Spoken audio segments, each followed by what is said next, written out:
مقام رضا کے 3 جز ہیں۔ بعض اولیاء کرام نے کہا کہ مقام رضا کے 3 مدارج ہیں، 3 مراحل ہیں، بعض نے کہا 3 اجزاء ہیں۔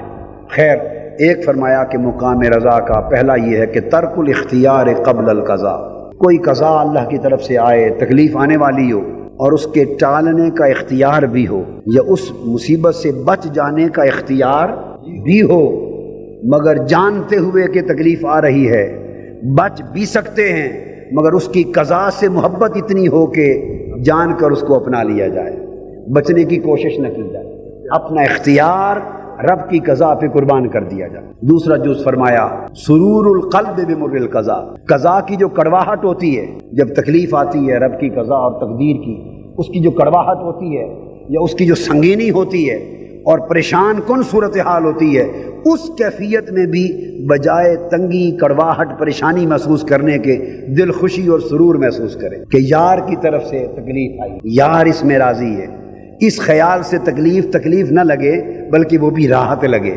یہ قضا کا دوسرا جز ہے۔ اور تیسرا جز قضا کا کیا ہے؟ فرمایا فقدان المرارت بعد القضاء، جب قضا کی چھری چل جائے اور لٹنے والا لٹ جائے اور کچھ بھی نہ بچے، تو مڑ کے دیکھے سب کچھ لٹ چکا ہو مگر لٹا ہوا دیکھ کر بھی دل پریشان اور بوجھل نہ ہو، پھر بھی راحت کی کیفیت برقرار رہے۔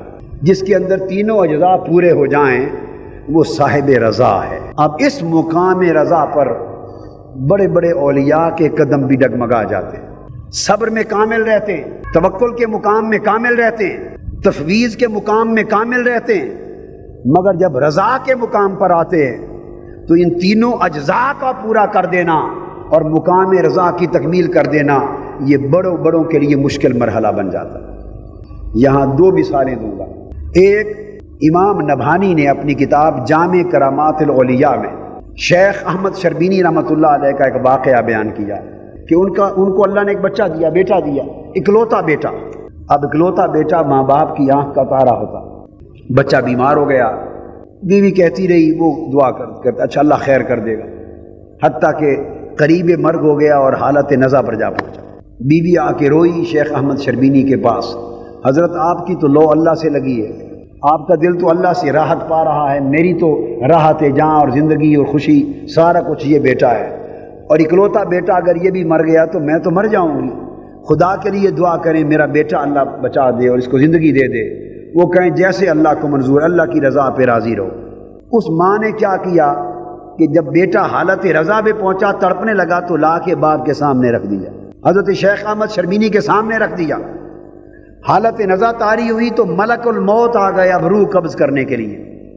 جب روح کے قبض ہونے کا وقت آیا تو معصوم بچہ تھا تو وہ بھی باپ تو تھے نا، شفقت فطری تو تھی، تو روح قبض ہونے کے وقت بچہ تڑپنے لگا، جاں کنی کے وقت بچہ تڑپا، اور حالت نزا میں جب اس کی حالت اضطراری طاری ہوئی تو باپ کی جب شفقت فطری کی نگاہ حالت نزا میں قبض روح کی سنگین کیفیت میں جب بچے پہ پڑی، بچے کو تڑپتے دیکھا اور ایڑیاں رگڑتے دیکھا تو باپ کا دل دہل گیا، اور جب دل دہل گیا رضا کا درس دینے والا ولی باپ وہ مقام رضا پہ ڈگمگا گیا۔ اس نے بچے کی جان قبض ہوتے دیکھی تو یکایک بےتاب ہو کر لوح محفوظ کی طرف نگاہ اٹھائی، اللہ کی طرف دیکھا اور ایک التجا کی، اس کی موت منسوخ ہو گئی۔ یعنی رضا کے مقام پر قائم رہے۔ مولانا غوث علی شاہ صاحب قلندر پانی پتی رحمۃ اللہ علیہ اپنا واقعہ بیان کرتے ہیں، فرماتے ہیں میں چھوٹا بچہ تھا اور اپنے شیخ یعنی پیر و مرشد کے ساتھ جا رہا تھا جنگل میں، 2 مجذوب پڑے تھے زمین پر، جنگل میں سوئے ہوئے تھے، لیٹے پڑے تھے، کسی شخص نے دونوں کے بدن پر آگ کے جلتے ہوئے انگارے رکھ دیے۔ مولانا غوث علی شاہ صاحب قلندر پانی پتی فرماتے ہیں ہم نے دیکھا، میرے شیخ بھی رک گئے، میں رک گیا، تھوڑی عمر تھی، ہم نے دیکھا کہ ان میں سے ایک مجذوب جو ولی تھا اس کے تو کپڑے بھی جل گئے تھے اس آگ سے، پھر بدن بھی جل گیا تھا، پھر بدن سے چربی اور خون پگھل کے زمین پہ بہہ رہا تھا، اور حالت اتنی اذیت ناک تھی کہ دیکھی نہیں جاتی تھی، آگ جل رہی ہے، بدن پگھل رہا ہے۔ دوسرے مجذوب کو دیکھا جو ساتھ تھا، اس پر آگ جل رہی ہے، بدن نے تو کیا جلنا، کپڑا بھی نہیں جلا، آگ جل رہی ہے، انگارہ جل رہا ہے، آگ جل رہی ہے، مگر بدن کو تو کیا نقصان ہوگا، پہنے ہوئے کپڑے بھی نہیں جلے۔ ایک طرف یہ منظر، ایک طرف یہ کہ اسی آگ سے بدن بھی جل گیا۔ مولانا غوث علی شاہ صاحب فرماتے ہیں میں چونکہ بچہ تھا اور تربیت میں تھا، میرے شیخ نے مجھ سے پوچھا، فرمایا بیٹا بتاؤ دونوں میں کامل کون ہے؟ فرماتے ہیں میں بچہ تھا، میں فوری بولا حضور یہی کامل ہے نا جس کے کپڑوں کو بھی آگ نہیں جلا سکی، آگ جس کے کپڑے کو بھی نہیں جلا سکی، صاحب ظاہر ہے یہی کامل ہے۔ آپ مسکرا پڑے، فرمایا نہیں بیٹا یہ ناقص ہے، کامل وہ ہے جس کا بدن بھی جل گیا۔ میں نے پوچھا یہ کیسے ہوا؟ فرمایا مجذوب وہ ہوتا ہے جس کی توجہ رب کی طرف ہو جائے۔ سو جو اپنے آپ کو یا کسی اپنے قریبی محبوب کو قضا کی چھری سے بچانے کے لیے توجہ کر دے وہ مقام رضا سے گر گیا، اور جو اپنے آپ کو یا اپنے قریبی کو قضا کی چھری سے بچا سکنے کے باوجود نہ بچائے اور اس قضا کی چھری کو چوم لے وہ کامل ہے۔ تو اب شیخ احمد شربینی کی جو بات میں نے کی، تو بچے کو ملک الموت سے بچا لینا یہ ولایت و رضا کا، رضا کے مقام میں ولایت کا کمال نہ تھا، رضا کے مقام پر اس کا نقص تھا۔ اب ایک تیسری مثال دیتا ہوں۔ ایک بزرگ وہ گزرے ہیں شیخ حضرت شاہ محمد غوث گوالیاری رحمۃ اللہ علیہ، انہوں نے ایک کتاب بھی لکھی ہے جواہر خمسہ۔ بہت سے لوگ جو تعویذات کا اور وظائف کا کام کرتے ہیں تو وہ بڑی جامع مستند کتاب ہے۔ شاہ محمد غوث گوالیاری قلعہ گوالیار میں رہتے تھے انڈیا میں، بڑے کامل ولی اللہ تھے۔ تو جو راجہ تھا گوالیار کا بادشاہ، اس کے ذہن میں کسی نے وہم ڈال دیا کہ یہ مسلمان فقیر ساری دنیا اس کی مرید ہوتی جا رہی ہے، تو تمہیں کہیں ایسا نہ ہو کہ جب ساری دنیا اس کے پیچھے لگ جائے تو تمہارا تختہ الٹ دے، تو تمہاری حکومت کو خطرہ ہے اس سے، تو ایسا کرو کہ اس کو یہاں سے نکال دو، دور دور کہیں بھیج دو تاکہ یہ قریب نہ رہے۔ بس وہ بادشاہ سلامت کے مغز میں یہ بات آ گئی، اس نے حکم دیا شاہ محمد غوث کو کہ آج شام سورج غروب ہونے سے پہلے آپ گوالیار کی ریاست کی حدوں سے بھی باہر نکل جائے باہر، دور اور قریب نہ۔ اچھا فرمایا ٹھیک ہے، سامان اٹھا لیا۔ اب مرید رونے لگے، حضور آپ دعا فرمائیں اس کا تختہ الٹ دیں، اس کی سلطنت تباہ کر دیں۔ فرمایا نہیں، اللہ کی رضا پہ راضی، اللہ کی رضا پہ راضی۔ سامان اٹھایا جا رہا ہے، لاد دیا اونٹوں پر، گھوڑوں پر چل پڑے۔ اس نے پیچھے اپنے فوجی لگا دیے کہ یہ ریاست گوالیار کی حدود سے باہر نکال کے آنا تاکہ پلٹ کے واپس نہ آ جائیں۔ شام ہو گئی، حدوں سے باہر نکال دیے گئے، آگے بڑے، رات کا اندھیرا ہو گیا، فوجی پیچھے لگے رہے۔ جب دور تک لگے رہے اور اندھیرا ہو گیا، اس وقت فوجیوں کی نیت بد ہو گئی، انہوں نے کہا اب نکال تو دیا ہی ہے، بادشاہ بھی راجہ بھی ان پر ناراض ہے، تو کیوں نہ قافلے کو لوٹ لیا جائے، یہ کس کو شکایت کریں گے اور کون ہمیں پکڑے گا، کسی نے پوچھنا ہی نہیں، نکال دیا۔ تو انہوں نے حملہ کر دیا قافلے پر، جو کچھ ہاتھ میں آیا لوٹ لیا۔ لوٹتے لوٹتے وہ ڈاکوؤں میں سے پھر ایک ڈاکو آپ کے گھوڑے پر آ پہنچا، آپ کے پیچھے آپ کی 9 سالہ پیاری نواسی جس کو جان سے بھی پیارا رکھتے تھے وہ سوار تھی۔ ڈاکو بڑے، آگے بڑھ کے انہوں نے اس معصوم بچی کے کانوں میں سونے کی بالیاں تھیں، اور تو کچھ نظر نہ آیا، انہوں نے ہاتھ مارے کانوں میں۔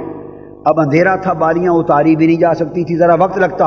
انہوں نے دونوں بالیوں کو پکڑا اور زور سے کھینچا، کان چیر دیے، بالیاں کھینچ لی اور خون کے فوارے کان سے نکل پڑے۔ شاہ محمد غوث گوالیاری نے مڑ کے دیکھا اپنی معصوم بیٹی کو، نواسی کو، اس کے کانوں سے خون بہتے دیکھا، اور ڈاکو کے ہاتھ میں جب بالیاں دیکھیں اور اس کی چیخ نکلی ناقابل برداشت۔ شاہ محمد غوث گوالیاری جو اب تک مقام رضا پر استقامت کے ساتھ آ رہے تھے، جب اپنی لخت جگر نواسی کے کانوں کو چیرا ہوا دیکھا اور خون کے فوارے بہتے دیکھے تو مقام رضا پہ ڈگمگا گئے۔ شاہ محمد غوث گوالیاری کے ہاتھ میں چھانٹا تھا، چھڑی تھی، اچانک جلال میں آ گئے اور پیچھے مڑ کے دیکھا، چھڑی کو گھمایا، 500 ڈاکو تھے جو فوجیوں کا لشکر تھا، چھڑی ہوا میں لہرائی، 500 کے 500 فوجیوں کے سر قلم ہو کے زمین میں گر پڑے۔ کرامت تو بہت بڑی صادر ہو گئی، پورا لشکر قتل ہو گیا اور عبرت ناک انجام کو جا پہنچا۔ کرامت تو بہت بڑی تاریخی صادر ہو گئی، مگر شاہ محمد غوث گوالیاری مقام رضا سے گر گئے۔ بڑے بڑے لوگ، ایک خاص وقت آتا ہے، مقام رضا کی خاص گھڑی آتی ہے، بڑی استقامت کے ساتھ سفر کرتے ہوئے لوگ اکابر اولیاء مگر ایک خاص لمحے میں جا کر رضا کی اس منزل پہ ڈگمگا جاتے ہیں، ان کے قدم پھسل جاتے ہیں۔ جب ہم مقام رضا کے یہ تقاضوں کو دیکھتے ہیں اور بڑے بڑے اکابر اولیاء کے احوال کو دیکھتے ہیں، اس تناظر میں پھر ہم ذرا میدان کربلا کو دیکھتے ہیں۔ شیخ احمد شربینی وہ تو ایک ولی ہے، ملک الموت کو بیٹے کی روح قبض کرتے دیکھا، ڈگمگا گئے اور ملک الموت کو وہیں سے واپس لوٹا دیا۔ شاہ محمد غوث ولی ہیں، اپنی نواسی کے کان چرتے دیکھے، ڈگمگا گئے، 500 سپاہیوں ڈاکوؤں کے سر قلم کر دیے ایک چھڑی سے۔ ایک طرف تو مقام ولایت اور رضا کا عالم یہ ہے، اس طرف میدان کربلا ہے، اور یہ امام حسین امام علی مقام نہ شیخ احمد شربینی ہے نہ شاہ محمد غوث قوالی آری ہے، یہ حسین وہ سرتاج ولایت ہے، وہ شہنشاہ ولایت ہے، وہ امام ولایت ہے، اس کی بارگاہ وہ بارگاہ ولایت پناہ ہے، جس نے مصطفیٰ کے کندھوں پہ سواری کی ہے، جس نے مصطفیٰ کی زبان کو چوسا ہے، جس کو تاجدار کائنات نے حسین منی وانا من حسین کے لقب سے سرفراز فرمایا ہے۔ اور یہ وہ مقام ولایت کے اس مقام پہ فائز ہیں کہ میدان کربلا میں 10 محرم الحرام کے دن لوگوں نے آپ کی شہادت کو مختلف اندازوں کے ساتھ دیکھا، مختلف جہتوں کے ساتھ دیکھا۔ آئیے آج شہادت امام حسین کو مقام کربلا میں، میدان کربلا میں مقام رضا کے تقاضوں کے ساتھ بھی دیکھیں کہ اختیار کا عالم کیا تھا اور قضا کیسی تھی، اور ترک اختیار میں مقام رضا کیا تھا، کیا بات تھی۔ یزیدیوں نے پانی بند کر دیا، بچے پیاس سے بلک رہے، شہزادیاں بلک رہی ہیں، خانوادہ رسول بلک رہا ہے، فرات کے کنارے پر پیرا لگا دیا، اور امام علی مقام اپنے خانوادے کو، شہزادوں کو، شہزادیوں کو پانی نہیں دے سکتے۔ کیا مجال یزیدی لشکر کا کہ امام حسین کا پانی روک سکے؟ امام حسین مقام ولایت کے اس منزل پر تھے اور تصرفات اور اختیارات کے اس عالم میں تھے۔ اگر امام حسین چاہتے، سیدنا اسماعیل علیہ السلام نے پیاس کی عالم میں ایڑی رگڑی تھی، حضرت ابراہیم کے صاحبزادے نے، سیدنا ابراہیم کے شہزادے نے ایڑی رگڑی تھی، آب زمزم کا چشمہ پھوٹ گیا جو آج تک بند نہ ہوا۔ اللہ کی عزت کی قسم، وہ ابراہیم کے شہزادے تھے، یہ مصطفیٰ کے شہزادے تھے۔ اگر امام حسین تو کیا رگڑتے، علی اصغر ایڑی رگڑ دیتے۔ امام حسین کربلا کے ریگزار پہ ایک قدم مارتے، ایک نہیں لاکھ چشمے پھوٹتے جو قیامت تک کبھی بند نہ ہوتے۔